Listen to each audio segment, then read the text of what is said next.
Hello friends, कल हम लोग हेलो एल्केन के बारे में अध्ययन किए थे। हेलो एल्केन बनाने की विधियाँ पढ़ी थी। आज हम लोग उसके भौतिक गुण के बारे में पढ़ेंगे। ये हेलो एल्केन के भौतिक गुण क्या होते हैं। उसमें सबसे पहले इसके हम स्टेट जानेंगे किस रूप में वो रहता है, तो जिसको भौतिक अवस्था कहते हैं। तो यहाँ देखिए हेलो एल्केन में एग्जाम्पल के रूप में methyl chloride, methyl bromide, ethyl chloride सामान्यतः गैस की अवस्था में होते हैं, मतलब वो गैस फॉर्म में पाए जाते हैं, तथा C2H5Br द्रव रूप में होता है। कार्बन परमाणु की संख्या जब 18 से अधिक वाले जो एल्किल हैलाइड होते हैं वो ठोस अवस्था में पाए जाते हैं, मतलब वो सॉलिड अवस्था में पाए जाते हैं। अब हम यह इनका देखते हैं क्वथनांक कितना होता है। देखिए एल्किल हैलाइड की जो क्वथनांक होती है दो बातों पर निर्भर करते हैं। पहला इसमें क्या है, हैलाइड की प्रकृति, और दूसरा क्या है, एल्किल मूलक की प्रकृति, मतलब उसमें कितने एल्किल मूलक लगे हुए हैं। जैसे CH3, C2H5, C3H7, इसको एल्किल मूलक हम लोग कहते हैं। तो देखिए पहला देखते हैं हैलाइडों की प्रकृति पर। तो देखिए हैलाइड की जो प्रकृति होती है, एल्किल हैलाइड में हैलाइडों का अणुभार क्या होता है, जब बढ़ता है तो उनके क्वथनांक भी बढ़ जाते हैं। जैसे फ्लोरीन का कम होगा, फिर क्लोरीन का ज़्यादा होगा, क्लोरीन से क्योंकि इसका परमाणु क्रमांक देखिए तो परमाणु भार भी अधिक होगा।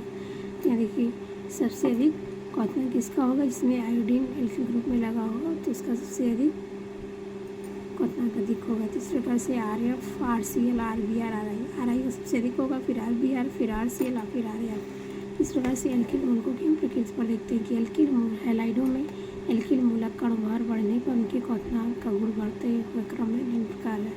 CH3Cl, C2H5Cl, C3H7Cl, C4H9Cl। अब हम यहाँ रासायनिक गुणधर्म देखते हैं। तो देखिए रासायनिक गुणधर्म क्या मतलब होता है, जैसे केमिकल रिएक्शन, मतलब कौन कौन से क्रिया देता है कोई भी तत्व, वो रासायनिक गुणधर्म के अंतर्गत आता है। यहाँ देखिए एल्किल हैलाइडों में जो कार्बन बॉन्ड सिंगल एक्स, मतलब जहाँ से हैलाइड ग्रुप कार्बन से जुड़ता है तो वो जो होता है विद्युत ऋणात्मकता उच्च होती है। आपको ये भी चीज़ और जानना चाहिए, जो हैलोजन परिवार के तत्व होते हैं उनकी विद्युत ऋणात्मकता और की अपेक्षा अधिक होती है, कि कारण जो है एक्स पर, मतलब हैलोजन पर आंशिक ऋणावेश और कार्बन पर आंशिक धनावेश आ जाता है, जिससे ये जो बॉन्ड है वो पोलराइज हो जाता है। और इसी कारण से एल्किल हैलाइडों की क्रियाशीलता एल्केनों से उच्च होती है। जैसे CH4 की क्रियाशीलता जो होगी वो कम होगी, इसकी अपेक्षा एल्किल हैलाइड जैसे HCl की अधिक होगी। यहाँ एल्किल हैलाइड मुख्यतः निम्न प्रकार की अभिक्रिया देते हैं। तो इसमें सबसे पहले अभिक्रिया देखिए तीन प्रकार की नाभिक स्नेही प्रतिस्थापन अभिक्रिया, निराकरण अभिक्रिया धातुओं के साथ और अन्य अभिक्रिया। ये 4 प्रकार की अभिक्रियाएं कौन देता है, एल्किल हैलाइड देते हैं। यहाँ सबसे पहले हम देखते हैं नाभिक स्नेही प्रतिस्थापन अभिक्रिया क्या है। तो देखिए जो नाभिक स्नेही प्रतिस्थापन अभिक्रिया है ये 2 प्रकार की होती है, कि SN1 या SN2 देते हैं, और जो तृतीयक एल्किल हैलाइड है वो अधिकतर क्या देते हैं, S1 की क्रिया देते हैं। किस तरह की क्रिया देते हैं, तृतीयक मतलब जिससे 3 एल्किल ग्रुप, ऐसे कार्बन से 3 एल्किल ग्रुप जुड़े हैं, मतलब 3 कार्बन और अटैच है, तो उसको हम तृतीयक एल्किल हैलाइड कहते हैं। और जबकि प्राथमिक एल्किल हैलाइड अधिकतर जो है SN2 प्रकार की क्रिया देते हैं, क्योंकि प्राथमिक एल्किल हैलाइड में नाभिक स्नेहीकर्मक सदैव कहाँ से, बैक से अटैक करता है, पीछे से ही आगमन करता है और आगे से नहीं कर सकता। इस कारण से प्राथमिक एल्किल हैलाइड जो होते हैं वो SN2 अभिक्रिया देते हैं, और जबकि तृतीयक एल्किल हैलाइड अधिकतर S1 अभिक्रिया प्रकार की देते हैं। ये चीज़ याद रखें, आपको आगे आराम हो। अब यहाँ हम कार्बन और इसकी प्रकृति के बारे में अध्ययन करेंगे कि इसकी वजह से कितने प्रकार की क्रियाशीलता है, क्या किस प्रकार की क्रियाशीलता से ये अभिक्रिया करता है। जिसमें देखिए जो कार्बन परमाणु होता है इस पर sp2 संकरण होता है, और ये sp3 क्योंकि सभी सिंगल बॉन्ड से ये बंधे हुए हैं और इसके आगे 3 एल्किल ग्रुप लगाते हुए ये बैलेंस हुआ, इसीलिए ये sp3 प्रकार का संकर था। इसमें sp3 संकर कक्षक व हैलाइड के पी कक्षों के मध्य व्यापन से क्या बनता है, सिग्मा बंध। ये डबल बंध बनता नहीं, इसलिए पाई बंध बनेगा नहीं, केवल सिग्मा बंध बना होता है। और जो हैलाइड की विद्युत ऋणात्मकता होती है वो उच्च होने के कारण उनके मध्य बना बंध ध्रुवीय हो जाता है, जिसकी क्रियाशीलता क्या होती है, जब भी कोई पोलराइज होगा, एक तरह से संवाद समझिए, ऋणात्मकता के अणु पोलराइज होगा तो इसकी क्रियाशीलता भी क्या होगी, अधिक हो जाएगी। यहाँ पे देखिए क्रियाशीलता का बढ़ता हुआ क्रम इसका यहाँ दिखाया गया है कि फ्लोरीन से अधिक क्रियाशीलता, क्लोरीन ग्रुप जुड़ा है कि क्लोरीन से अधिक ब्रोमीन और ब्रोमीन से आयोडीन ग्रुप। अब हम यहाँ देखते हैं जलीय NaOH या जलीय KOH के साथ जब हेलोएल्केन रिएक्शन करता है तो क्या बनता है। अब यहाँ देखिए एग्जाम्पल के रूप में यहाँ हेलोएल्केन ही लिया गया क्योंकि R alkyl group halide group से जुड़ा है और सभी हाइड्रोजन कार्बन से हाइड्रोजन द्वारा बंधे हैं और हमने एक्वस KOH का प्रयोग किया है तो हमें यहाँ एल्कोहल प्राप्त हुआ, एल्किल एल्कोहल प्राप्त हुआ है और यहाँ हमें पोटेशियम हैलाइड प्राप्त हुआ है। और फिर यहाँ हमने जब जल की उपस्थिति में Ag2O के साथ क्रिया कराते हैं तो क्या प्राप्त होता है। जब हम जल की उपस्थिति में Ag2O के साथ क्रिया कराते हैं तो एल्कोहल में पुनः कन्वर्ट हो जाता है। जैसे यहाँ देखिए आप रिएक्शन देखिए RX ये हेलोएल्केन है प्लस H2O Ag2O तो ये एल्कोहल 2 मॉलिक्यूल्स एल्कोहल और सिल्वर हैलाइड प्राप्त हुआ। धातु एल्कोऑक्साइडों के साथ क्रिया आप देखिए यहाँ पे जब कोई एल्किल हैलाइड को एल्कोहलिक धातु एल्कोऑक्साइडों की सक्रिया कराने पर ईथर प्राप्त हो जाता है। इस प्रक्रिया को विलियमसन संश्लेषण भी कहते हैं। तो RX alkyl halide NaOR dash ROR dash plus NaX ये सोडियम हैलाइड हुआ। इस तरह से ये आपको प्राप्त होगा, क्या प्राप्त होगा, इसको विलियम ईथर प्राप्त होता है। ईथर को ये रिप्रेजेंट करने का है, ये ईथर का क्रियात्मक समूह है। आप यहाँ R डैश देख रहे होंगे तो ये एल्किल है, ये दोनों डिफरेंट हो सकते हैं। अगर यहाँ CH3 तो यहाँ C2H5 हो सकता है, इसलिए यहाँ पे R डैश लगाया गया है।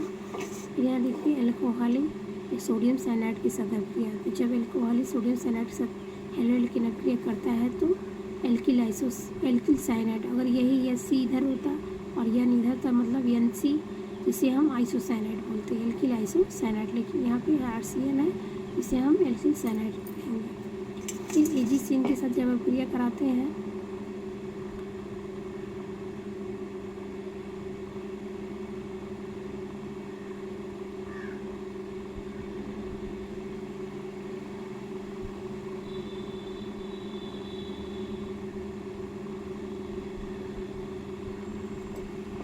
यहाँ पे आप इसको करेक्शन करिए, यहाँ पे आप ध्यान दीजिएगा इस चीज़ को। यहाँ पे आइसोसाइनाइड कहा गया लेकिन यहाँ हमने गलत लिखा है।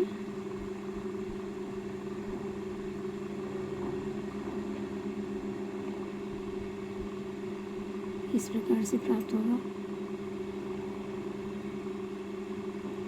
और यहाँ पे AgX होगा, इसकी जगह पे इसी जगह पे, क्योंकि यहाँ पे आपको बताया गया कि ये अभिक्रिया किसी साथ हो रही है एल्कोहल AgCN के साथ और वो क्या बनाते हैं आइसोसाइनाइड, जो आपको हमने बातों पर समझा रहा था कि जब इस तरह से प्राप्त होगा तो इसे हम एल्किल आइसोसाइनाइड कहेंगे।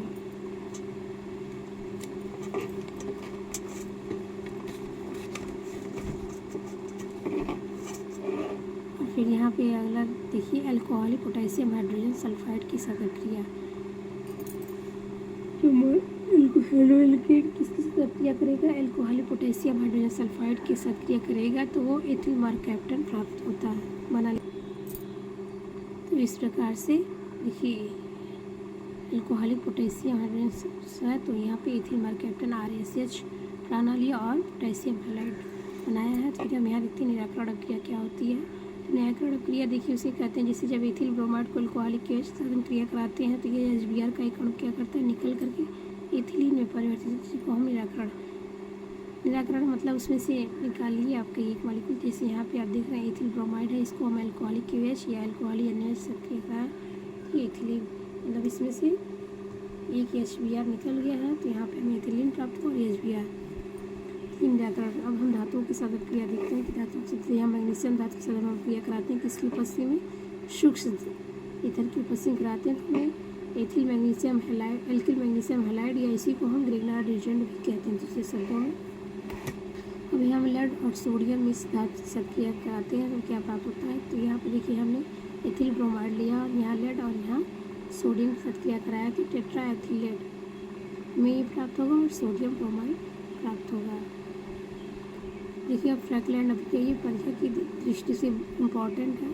तो देखिए फ्रैक्लाइन अपक्रिया उसे कहते हैं जब भी एल्किल हैलाइड को जिंक शुष्क ईथर की उपस्थिति में क्रिया कराते हैं और जिंक धातु के साथ, तो उच्च अणुभार वाले एल्कीन हमें प्राप्त होते हैं, मतलब सेम प्रकार के एल्कीन प्राप्त होते हैं। तो यहाँ हेलो एल्कीन के 2 मॉलिक्यूल हैं, ये चीज़ आप ध्यान रखिएगा। फ्रैक्लाइन अपक्रिया जब भी कहे गए थे हेलो एल्कीन के 2 मॉलिक्यूल हैं, इसको इस तरह से लिखा गया है कि यहाँ से ये बाहर होंगे, आपको परीक्षा में याद करने के आते आराम है, इसलिए हमें उच्च अणुभार वाले एल्कीन प्राप्त होते हैं और जिंक जेडियन X2 प्राप्त होगा। अब हम यहाँ ओटोज अपक्रिया को देखते हैं कि ओटोज अपक्रिया किसे कहते हैं। तो ओटोज अपक्रिया में ये होता है कि जब किसी एल्किल हैलाइड को शुष्क ईथर की उपस्थिति में सोडियम धातु के साथ क्रिया कराते हैं तो उच्च अणुभार का वाला एल्कीन प्राप्त होता है। इस अपक्रिया को ओटोज अपक्रिया, मतलब इसमें भी क्या प्राप्त होता है, उच्च अणुभार वाला एल्कीन। बस फर्क इसमें रहता है कि हम यहाँ जिंक का प्रयोग करते हैं और यहाँ पे हम सोडियम धातु का प्रयोग करते हैं, और इसमें भी 2 एल्किल हैलाइड के मॉलिक्यूल रहते हैं, बस ये अंतर दो है। अब यहाँ हम अपचयन देखते हैं। एल्किल हैलाइड का अपचयन कराने पर एल्कीन में परिवर्तित हो जाता है। मतलब जब किसी अपचयन, मतलब आप जानते हैं कि हाइड्रोजन का जुड़ना को अपचयन कहते हैं और ऑक्सीडेशन का जुड़ना हम ऑक्सीकरण कहते हैं, या उसी को हिंदी में ऑक्सीकरण, दूसरे शब्दों में भी उपचयन उसको कहते हैं। और इसको हम अपचयन तो इसमें हाइड्रोजन का ऐड होगा, ना कि ऑक्सीजन का। तो इसमें क्या का है, अपचयन करने पर वह एल्कीन में, जैसे यहाँ पे हमने 2 मॉलिक्यूल हाइड्रोजन लगा तो ये जान लीजिए अपचयन की क्रिया। अगर यहाँ ऑक्सीजन ऐड होता तो ये ऑक्सीकरण की क्रिया कराता, तो जेडियन Cl2 की उपस्थिति में या सोडियम एथिल अल्कोहल में, तो यहाँ में प्राप्त हुआ एल्कीन और यहाँ HX। अगर एग्जाम्पल तो हमने यहाँ मेथिल क्लोराइड का प्रयोग किया तो हमें यहाँ से आज यहीं तक, कल हम लोग इसके आगे पढ़ेंगे।